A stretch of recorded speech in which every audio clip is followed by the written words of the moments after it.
Which of the following is not a mechanism the hypothalamus would use to cool the body down? Homeostasis को maintain करने के लिए। लेकिन अगर question के अकॉर्डिंग चला जाए, सवाल आपसे नेगेटिव फीडबैक के regarding. Hello everyone, welcome back to the pharmacy India pro. इस क्लास में हम लोग काफ़ी इंपॉर्टेंट क्वेश्चन डिस्कस करने वाले हैं आप सभी लोगों के लिए, चाहे आप फार्मासिस्ट एग्जाम की तैयारी कर रहे हैं, आप ड्रग इंस्पेक्टर एग्जाम की तैयारी कर रहे हैं, या फिर आप किसी भी दूसरे फार्मा कॉम्पिटिटिव एग्जाम की तैयारी कर रहे हैं। ये सब के लिए इंपॉर्टेंट होंगे क्योंकि ये टॉपिक बहुत ही इंपॉर्टेंट है, सेल्यूलर एंड सिग्नलिंग होम्योस्टेसिस। तो इस टॉपिक से काफ़ी क्वेश्चंस देखे भी गए हैं आपके प्रीवियस ईयर के पेपर्स में, तो इस क्लास को बिल्कुल भी स्किप मत करिएगा, काफ़ी इंपॉर्टेंट हो सकते हैं। एक और इम्पॉर्टेंट चीज़ कि ये जो सारे के सारे क्वेश्चन हैं ये सब प्रीवियस ईयर बेस्ड क्वेश्चन हैं, यानी कि इनको प्रीवियस ईयर पेपर्स को देखकर ही प्रिपेयर किया गया है। तो चलिए स्टार्ट करते हैं बिना किसी देरी के और बढ़ते हैं आगे। आगे चलने से पहले मेक श्योर कि आप लोग फार्मेसी इंडिया मोबाइल ऐप को ज़रूर डाउनलोड कर लीजिएगा गूगल प्ले स्टोर से, ताकि अगर आपको कोई भी टेस्ट सीरीज़, कोई भी कोर्स, कुछ भी अगर ज्वाइन करना है अपनी तैयारी के लिए, अपनी प्रिपरेशन के लिए, तो आप यहाँ से कर सकते हैं सिंपली। एंड फार्मेसी इंडिया की जो ऑफिशियल वेबसाइट है यहाँ पर भी आप लोग विजिट कर सकते हैं रेगुलरली, लेटेस्ट अपडेट्स के लिए, क्विजेस के लिए, डेली जॉब अपडेट्स के लिए, या फिर प्रीवियस ईयर पेपर्स हो, कॉलेज डिटेल्स हो, सब्जेक्टिव ब्लॉग्स हो, हर एक चीज़ आपको यहाँ पर मिल सकते हैं। वेबसाइट है www.pharmacyindia.co.in and pharmacy India pro के जो दूसरे ऑफिशियल सोशल प्लेटफॉर्म्स है उनके साथ भी ज़रूर ज्वाइन हो जाइएगा। व्हाट्सएप और टेलीग्राम सबका डिस्क्रिप्शन बॉक्स में लिंक दिया गया है, वहीं से ही ज्वाइन करिएगा। इसके अलावा कोई भी लिंक अगर आपको दिखाई देती है तो उस पर क्लिक मत करना, ठीक है? डिस्क्रिप्शन बॉक्स में जो लिंक है उसी पर क्लिक करिएगा। और अगर आप किसी दूसरे फार्मा कॉम्पिटिटिव एग्जाम की तैयारी कर रहे हैं और उसको आप और डिटेल में करना चाहते हैं, यानी आपको प्रीवियस ईयर के पेपर्स या फिर जो थ्योरी वाला पार्ट है वो दोनों चीज़ें कवर करनी है, तो उसके लिए आप फार्मेसी इंडिया का जो ऑफिशियल यूट्यूब चैनल है वहाँ पर आप देख सकते हो। सेमेस्टर एग्जाम की तैयारी अगर आप करना चाह रहे हैं, फर्स्ट थर्ड किसी भी सेमेस्टर के लिए, तो उसके लिए फार्मेसी इंडिया प्लस पर आप विजिट कर सकते हैं। एंड फार्मेसी रिलेटेड जॉब्स के लिए वो आप विजिट कर सकते हैं फार्मेसी इंडिया जॉब्स पर। क्लियर? आगे बढ़ते हैं और करते हैं स्टार्ट आज के इस सेशन के सबसे पहले क्वेश्चन के साथ।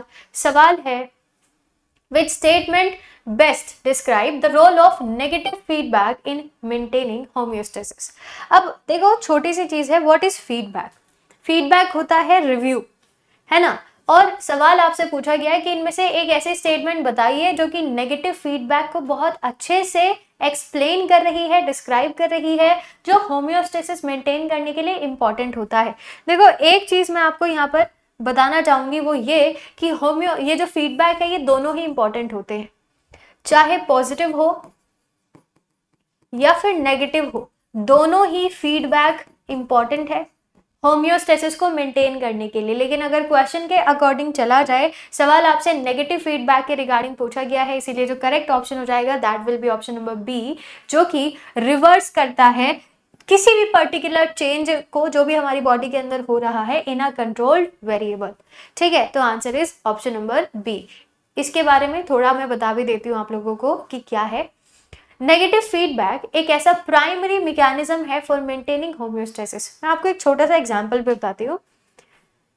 नेगेटिव फीडबैक का एक अच्छा एग्जांपल है ग्लूकोज का सिक्रेशन रोकना इंसुलिन की हेल्प से।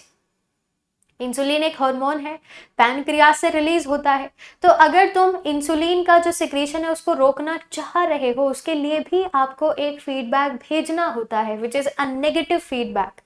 ठीक है, तो इंसुलिन का सिक्रेशन रुक जाएगा, ग्लूकोज का जो कन्वर्जन है ग्लाइकोजन के अंदर वो भी रुक जाएगा। क्लियर? तो this is a very easy and simple example of negative feedback. और वहीं पे ऑक्सीटोसिन का जो सिक्रेशन है, ठीक है, ऑक्सीटोसिन जो कि पिट्यूटरी ग्लैंड से रिलीज होता है, उसका सिक्रेशन करवा रहे हो जब आप यूट्राइन कॉन्ट्रैक्शन के लिए ड्यूरिंग चाइल्ड बर्थ, तो that is the example of positive feedback. समझे क्या डिफरेंस होता है दोनों में? चलिए आगे बढ़ते हैं। Next question, a patient experiences a sudden drop in blood pressure, the bodies homeostatic response include an increase in heart rate, this is an example of. अभी मैंने आपको बताया कि किस तरीके से आप क्लासिफाई करते हैं between positive and negative feedback. This is clearly an example of, देखो यहाँ पर आपको क्या करना है, ब्लड प्रेशर को मेंटेन करना है, ठीक है। तो ब्लड प्रेशर इंक्रीज करना है, इसीलिए it is a type of negative feedback. क्योंकि अगर तुमको ब्लड प्रेशर इंक्रीज करना है तो दूसरी जो सारी चीजें हैं, जो जैसे कि वैसो कॉन्स्ट्रिक्टर वगैरह है ना, उनके फंक्शंस को आपको कम करना है। तो जब आप उनको कम करोगे तभी तो ब्लड प्रेशर इंक्रीज कर पाओगे। तो this is the example of negative feedback mechanism या फिर लूप। आई होप ये चीज आपको बहुत अच्छे से समझ में आ गई होगी कि क्या डिफरेंस होता है इन दोनों में, ठीक है, क्योंकि काफी क्वेश्चंस आपको देखने के लिए मिलेंगे यहां से। ओके, आगे बढ़ते हैं। The hypothalamus plays a key role in maintaining homeostasis by acting on the body's thermostat and regulating body's temperature. Which of the following is not a mechanism the hypothalamus would use to cool the body down? अच्छा, एक process किया जाता है हमारी body में homeostasis, जिसकी help से आप इंटरनल टेम्परेचर को मेंटेन रख पाते हैं डिस्पाइट ऑफ आउटर एनवायरमेंट्स का जो भी टेम्परेचर होगा, ठीक है। तो अब आपसे ये पूछा गया है कि हाइपोथैलेमस इनमें से क्या नहीं करता है टेम्परेचर मेंटेन करने के लिए, है ना, यही पूछा है ना, नॉट, हाँ ठीक है। स्वेटिंग, वैसोडाइलेशन, शिवरिंग या फिर डिक्रीजिंग मेटाबॉलिक रेट। अब आप खुद ही सोचिए कि टेम्परेचर रेगुलेशन का जो शिवरिंग है उससे यहाँ पर लेना देना, मतलब है लेना देना, but this is not accompanied with the help of hypothalamus, ठीक है, ये हाइपोथैलेमस नहीं करेगा, ये चीज याद रखना। चलिए, shivering is a mechanism used to generate heat and raise body temperature, जब बहुत ज्यादा ठंड होती है, ये आपको पता ही है। ओके, आगे बढ़ते हैं। Next question, which of the following is an example of a ligand gated ion channel. तो लिगेंड गेटेड आयन चैनल का एक एग्जाम्पल आपसे पूछा है कि इनमें से कौन सा एक एग्जाम्पल है इसका। लिगेंड गेटेड आयन चैनल का एक एग्जाम्पल होगा निकोटिनिक एसिटिलकोलिनिक रिसेप्टर। इसके अलावा voltage gated sodium channel, mechanically gated channel in the inner ear, और ऑल ऑफ द अबव तो हो ही नहीं सकता। Answer is option number C, nicotinic acetylcholinic choline receptor. Ligand gated ion channels ये तब ओपन होंगे जब कोई भी एक स्पेसिफिक मॉलिक्यूल, अब वो कुछ भी हो सकता है, वो न्यूरोट्रांसमीटर हो सकता है, कुछ भी हो सकता है, उसको आप लिगेंड कंसिडर करके चलोगे तो वो जब बाइंड करेगा ना आके, तभी ये सारा प्रोसीजर कंप्लीट होगा। द निकोटिनिक एसिटिलकोलिनिक रिसेप्टर ये तभी ओपन होता है जब एसिटिलकोलिन आके बाइंड होगा। And what is acetylcholine? It is a type of neurotransmitter जो कि पैरासिम्पैथेटिकली काम करता है, ठीक है। चलो, पैरासिम्पैथेटिकली पता है ना पैरासिम्पैथेटिक क्या है, तो वैसे काम करेगा ये। इसके बाद अगला सवाल, the movement of ions across a cell membrane through a channel is a form of. अब मान लीजिए मेरे पास कोई भी, ये मान लो कि मेरे पास एक सेल है और सेल का जो आउटर लेयर होता है this is called plasma membrane या सेल मेम्ब्रेन जो लिखा है। अब आपसे पूछा गया है कि ये जो मूवमेंट है सेल की, मतलब सेल के अंदर और सेल के बाहर किसी भी पर्टिकुलर मॉलिक्यूल की, ये कैसे फॉर्म का ट्रांसपोर्टेशन का एग्जाम्पल है। Primary active transport, secondary active transport, facilitated diffusion या फिर एंडोसाइटोसिस। अच्छा देखो, एंडोसाइटोसिस तो नहीं होगा, है ना, इसका रीजन होता है, एंडोसाइटोसिस का मतलब है जब आप सेल के अंदर चीजें लेकर आते हैं, तो यहाँ स्पेसिफिकली सेल के अंदर तो नहीं पूछा है, इसीलिए आंसर नहीं होगा। फैसिलिटेटेड डिफ्यूजन वो होता है जिसके अंदर आप किसी की हेल्प लो, ठीक है, जिसके अंदर हेल्प ली जाती है। तो प्लाज्मा मेम्ब्रेन के थ्रू जो ट्रांसपोर्टेशन होता है that is the example of facilitated diffusion, ठीक है, क्योंकि यहाँ पर चीजें हेल्प करती हैं। कोई भी पर्टिकुलर कैरियर प्रोटीन होगा या मैसेंजर्स होते हैं, वो एक तरीके से फैसिलिटेटेड डिफ्यूजन के अंदर आएगा। And it is an example of passive transportation, जिसके अंदर आपको एनर्जी खर्च नहीं करनी है, ठीक है। तो answer is option number C, facilitated diffusion, ठीक है। चलिए, इसके बाद नेक्स्ट क्वेश्चन पर चलते हैं।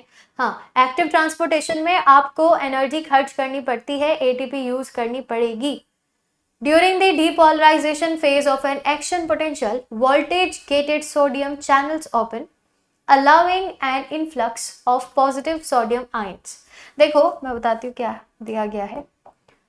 ये है नर्व इम्पल्स का जो भी कंडक्शन होता है, फेजेस होते हैं उसके अंदर, जिसके अंदर एक फेज आता है डीपोलराइजेशन। ये डीपोलराइजेशन में होगा क्या, ये मान लीजिए हमारे पास एक्सॉन है, ठीक है, तो डीपोलराइजेशन में यहाँ साफ साफ लिखा भी हुआ है सोडियम चैनल ओपन होगा, मान लो ये सोडियम चैनल है, चैनल, ठीक है, जैसे ही सोडियम चैनल ओपन होता है वैसे ही जो पॉजिटिव सोडियम आयंस है उनका इन्फ्लक्स होगा, तो अंदर पॉजिटिव चार्जेस आ जाते हैं इस तरीके से, है ना, दिस इज कॉल्ड डीपोलराइजेशन।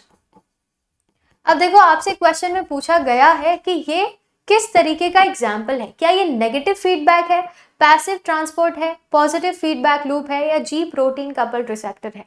ये GPCR जिसको हम कहते हैं, तो ये जो पूरा का पूरा डीपोलराइजेशन होता है, this is the example of positive feedback loop, क्योंकि आप चीजों को एंट्री दे रहे हो, आप उनको अलाउ कर रहे हो, ठीक है, आप रोक नहीं रहे, आप अलाउ कर रहे हो, तो ये चीज पॉजिटिव वे के अंदर अगर आप देखो, कॉमन सेंस का यूज करो, तब भी आंसर यही होगा, पॉजिटिव फीडबैक लूप। लेकिन अगर यही क्वेश्चन मैं ऑपोजिट कर दूं, ठीक है, तो यानी कि अगर मैं सोडियम चैनल को इफ्लक्स करवाऊं सोडियम चैनल का, तो that is the example of negative feedback loop, समझे, answer is option C, a positive feedback loop.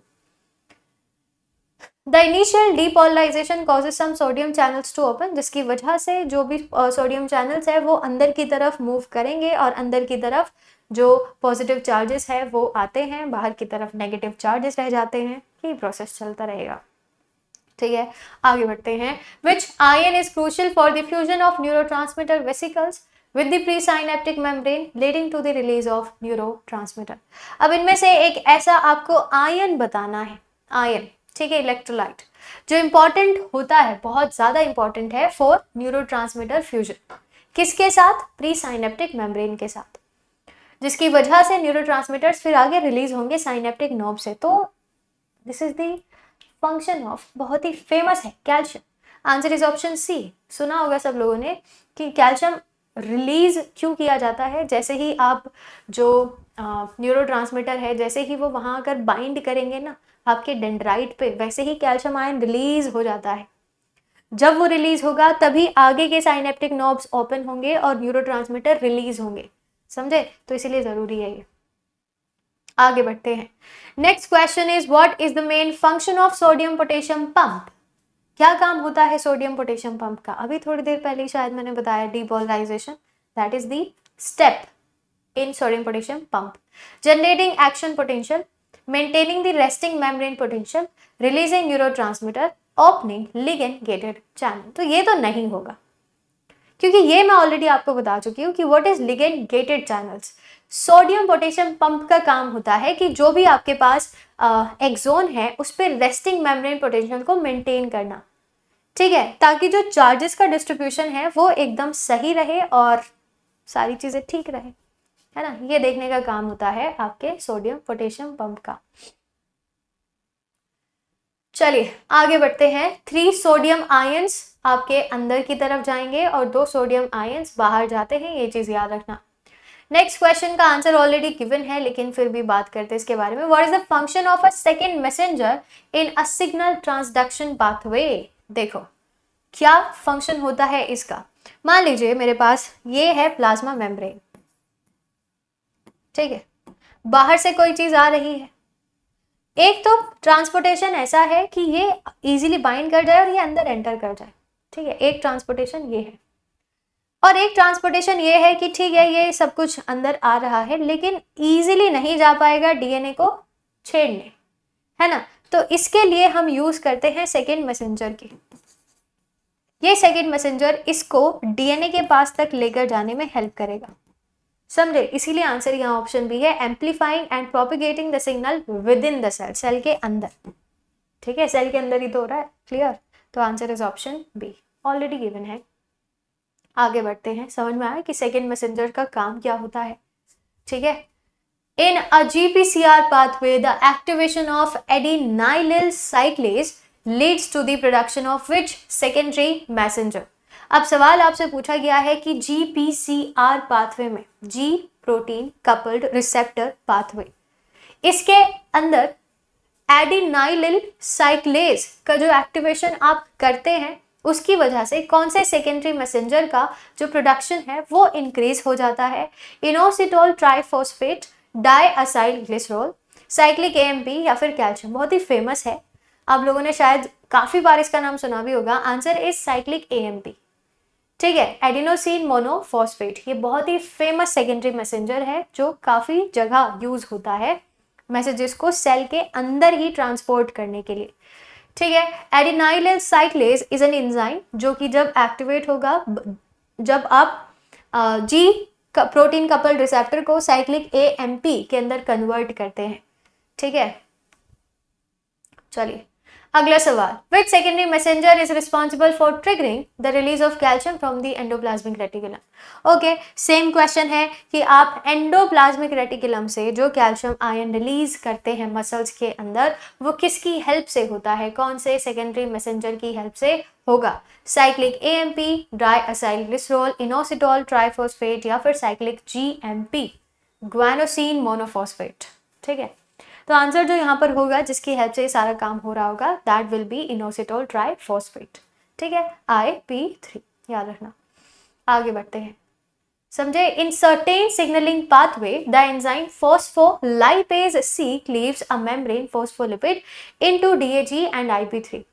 ठीक है, और फिर ये डिफ्यूज करेगा through the cytoplasm and IP3 gated calcium channels के साथ बाइंड करेगा जहां से आपके जो कैल्शियम आयंस है वो रिलीज कर जाते हैं। खैर आगे बढ़ते हैं। The class of signaling molecule derived from arachidonic acid that act as paracrine messenger are also known as. अब आपसे सवाल पूछा गया है कि जो भी सिग्नलिंग मॉलिक्यूल्स का पूरा फैमिली है, पूरा जो क्लास है वो एराकिडोनिक एसिड से ही डिराइव किए गए हैं जो कि पैराक्राइन मैसेंजर की तरह एक्ट करता है, लेकिन वो है क्या? Steroid, eicosanoid, neurotransmitter, cytokines. तो इट इज एन एग्जाम्पल या फिर also known as eicosanoid. Answer is option B. इसको मैं थोड़ा सा बता देती हूँ कि क्या सारी चीजें हैं। देखो, ईकोसेनॉइड ये लिपिड है। ठीक है, arachidonic acid is also a lipid, fatty acid आप कह सकते हैं। ये एक तरीके से सिग्नलिंग मॉलिक्यूल्स की फैमिली है which includes prostaglandins and leukotrienes, और ये बनते हैं एराकिडोनिक एसिड से जो कि एक फैटी एसिड का एग्जाम्पल है। ठीक है, पैराक्राइन सिग्नलिंग की तरह काम करेंगे। पैराक्राइन सिग्नल्स रिलीज करते हैं जो कि आसपास के सेल्स को अफेक्ट करेगा। एंड पैराक्राइन होता क्या है? एक सेल से दूसरे सेल में जब सिग्नलिंग जाती है दिस इज कॉल्ड पैराक्राइन। एक सेल से इसी सेल में जब सिग्नलिंग आती है दिस इज कॉल्ड ऑटोक्राइन। ठीक है, they are involve in process for example inflammation and blood clotting. तो ऐसी जगह पर इसका हम यूटिलाइजेशन करते हैं पैराक्राइन सिग्नलिंग का। चलिए ये अच्छा, next, a cell that produces and release a signaling molecule that then binds to its own surface. ये मैंने आपको अभी बताया, एक सेल से सिग्नल रिलीज हुआ और उसी सेल के सरफेस से आकर वो बाइंड हो गया, जगह चेंज करी बस। ठीक है, तो वो क्या हो ऑलरेडी गिवन है। Answer is autocrine. Endocrine hormone वाला है, पैराक्राइन मैंने अभी बताया, और ऑटोक्राइन हो गया साइनेप्टिक के अंदर न्यूरोट्रांसमीटर्स इन्वॉल्व होते हैं। समझे, ये टाइप्स ऑफ सिग्नलिंग है जो बहुत इंपॉर्टेंट है। और बी फार्मा का जो HAP है उसके फर्स्ट सेमेस्टर में ही ये वाला पूरा चैप्टर दिया गया, फर्स्ट चैप्टर ही है शायद। ठीक है, तो ये पढ़ लेना कि टाइप्स ऑफ सेल सिग्नलिंग क्या होती है, पैराक्राइन और ये जो बताया मैंने ऑटोक्राइन, एंडोक्राइन। ठीक है, तो ये इंपॉर्टेंट है। आगे बढ़ते हैं। Which of the following is an example of an intracellular signaling molecule, not a membrane-bound receptor? What is intracellular signaling? एक ही सेल्स के अंदर सिग्नलिंग जब होती है, इंट्रासेल्युलर। ठीक है, intra means within, inter means between. ठीक है, G protein, adenylyl cyclase, receptor tyrosine kinase या फिर प्रोटीन काइनेज ए। अब आपसे पूछा गया है PK जिसको आप कहते हैं, इनमें से कौन सा एक एग्जाम्पल है इंट्रासेल्युलर सिग्नलिंग मॉलिक्यूल का? बस सिंपल सा सवाल है तो सिंपल सा ही आंसर होगा। Answer is option number D, protein kinase A, PKA। है ना, ये एक तरीके से एक ही सेल्स के अंदर यूज किए जाने वाला जो सिग्नलिंग मॉलिक्यूल है वो है PKA। समझे, याद रखना। व्हाट इज इंटरसेल्यूलर, ये चीज याद रखना। इंटरसेल्यूलर के अंदर आप एक सेल से सिग्नल्स को रिलीज करके दूसरे सेल में लेकर जाते हो, मींस बिटवीन टू सेल्स। और intra means within a single cell. इसके अलावा ये सारे के सारे सेल में ये सब कुछ initial signal reception and transduction process के अंदर यूज होते हैं। जी प्रोटीन, एडिनाइलिल, जो भी मैंने आपको साइक्लेज के बारे में बताया वो सब। Next question, epinephrine binds to a G protein couple receptor, जिसकी वजह से एक पाथवे एक्टिवेट होगा that ultimately leads to the breakdown of glycogen into glucose. अब यहाँ पर एपिनेफ्रिन कैसे काम कर रहा है? देखो, इनका ये कहना है कि जो एपिनेफ्रिन है which is an emergency hormone, जो कि एड्रीनल मेड्यूला से रिलीज होता है, न्यूरोट्रांसमीटर भी है ये। आपसे पूछा गया है कि ये जी प्रोटीन कपल रिसेप्टर के साथ जैसे ही बाइंड होगा, वहां से ये एक पाथवे को एक्टिवेट करता है, जिसकी हेल्प से आप ग्लाइकोजन को ग्लूकोज में कन्वर्ट करते हैं लिवर में, ठीक है, और मसल्स के अंदर भी। अब आपसे ये पूछा है कि यहाँ एपिनेफ्रिन किसकी तरह काम कर रहा है? Secondary messenger, intra cellular enzyme, ligand, या फिर इफेक्टर प्रोटीन। देखो, मेरे हिसाब से सही आंसर जो हो जाएगा, क्योंकि एपिनेफ्रिन की हेल्प से दूसरी चीजें रिलीज हो रही हैं और वो फिर कन्वर्ट हो रही हैं, तो epinephrine will act as ligand. ठीक है, answer is option C. Clear है? चलो देखो इसके बारे में कि लिगेंड वगैरह क्या होते हैं। लिगेंड वही मॉलिक्यूल है जो मैंने पहले भी बताया था आपको, जो आकर बाइंड होगा। जब वो बाइंड होगा तब आगे का प्रोसेस शुरू होगा। क्लियर? तो यहाँ भी वही लिखा हुआ है कि ये बाइंड हुआ था GPCR से। In this case epinephrine is the extra cellular signalling molecule, जो कि बाइंड हो रहा होगा GPCR से, और फिर वहां से पूरा का पूरा जो मैकेनिज्म है, जो कैस्केड है, वो आप ऑन कर रहे हैं। ठीक है, तो it is considered as the first messenger. चलो अगला, which of the following is a direct consequence of the influx of calcium ion into a muscle cell? तो मसल सेल के अंदर जो इन्फ्लक्स होता है कैल्शियम का, ये एक क्या किसका कॉन्सिक्वेंस है? रिलैक्सेशन, कॉन्ट्रैक्शन, हाइपरपोलराइजेशन या repolarisation? Very easy question. Answer is calcium ion का रिलीज होना। This is the example of contraction, क्योंकि जब आप कॉन्ट्रैक्शन करोगे तभी वो रिलीज होगा, और कैल्शियम आयन के रिलीज होते ही ट्रोपोमायोसिन हट जाएगा, ट्रोपोनिन के ऊपर से मायोसिन बाइंड कर जाएगा, कॉन्ट्रैक्शन हो जाएगा, तुम्हारे मसल्स मूव कर जाएंगे। जैसे ही तुमको रिलैक्सेशन करना हो, कैल्शियम आयन रिमूव करो, उसके बाद ट्रोपोमायोसिन भी वहां कर दोबारा चिपकेगा, ट्रोपोनिन को कवर कर लेगा, एंड देन जो मायोसिन है वहां से हट जाएगा। ठीक है, तो यही है। आगे बढ़ते हैं। Next question, a decrease in blood glucose concentration causes the release of glucagon from the pancreas. अब सवाल आपसे पूछा गया है कि जैसे ही आपके ब्लड में ग्लूकोज का लेवल डाउन जाता है, तो वैसे ही पैनक्रियाज का जो अल्फा सेल्स है वो रिलीज करते हैं ग्लूकेगॉन, जो कि एक हाइपरग्लाइसेमिक हार्मोन है विच इंक्रीजेस ब्लड शुगर। ठीक है, तो अब इसके बाद next, which stimulates the liver to release glucose in the blood, जो मैंने आपको अभी बताया।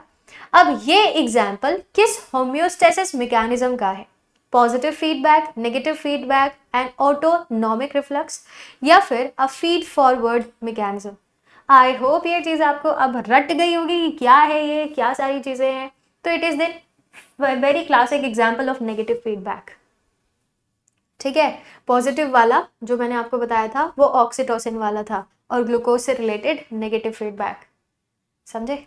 चलिए, शुरू में ही मैंने आपको यही एक्सप्लेन किया था। चलो आगे बढ़ते हैं नेक्स्ट क्वेश्चन पे। In signal transduction the conversion of an extracellular signal into an intracellular response is known as cell to cell communication, signal amplification, signal transduction, या फिर receptor desensitization।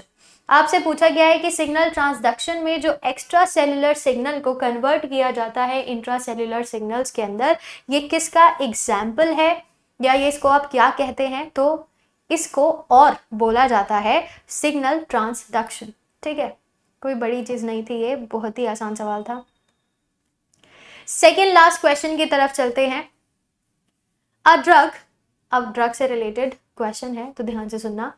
एक ऐसा ड्रग जो कि वोल्टेज गेटेड सोडियम चैनल्स को block करता है, would likely have what effect on nerve impulse transmission, उसका nerve impulse transmission पर क्या असर होगा।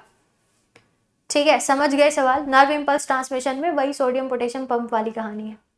Increases the speed of transmission, inhibit the generation of action potential, cause excessive release of neurotransmitters, या फिर lead to hyperpolarization of the cell membrane. यानी movement जो है सोडियम और पोटेशियम का वो इम्बैलेंस करेगा, जिसकी वजह से हाइपरपोलराइजेशन हो जाएगा। ये क्वेश्चन है। देखो, जो भी ड्रग्स ऐसे होते हैं जो वोल्टेज गेटेड सोडियम चैनल से जाकर बाइंड करेंगे, उसकी वजह से जो जनरेशन है एक्शन पोटेंशियल का वो आप रोकते हैं, यानी पूरा का पूरा जो प्रोसीजर है नर्व इम्पल्स ट्रांसमिशन का वो कहीं ना कहीं आप ब्लॉक कर रहे हैं, इनहिबिट कर रहे हैं। ठीक है, the rapid influx of sodium ions through voltage gated sodium channel is responsible for the depolarization phase of an action potential. और अगर इसी चैनल को ब्लॉक कर दिया जाए तो इसकी वजह से रैपिड डीपोलराइजेशन रुक जाएगा।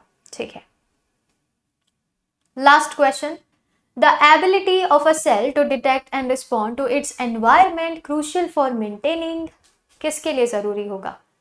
Cellular replication, cell differentiation, homeostasis, या फिर ऑल ऑफ द अबव।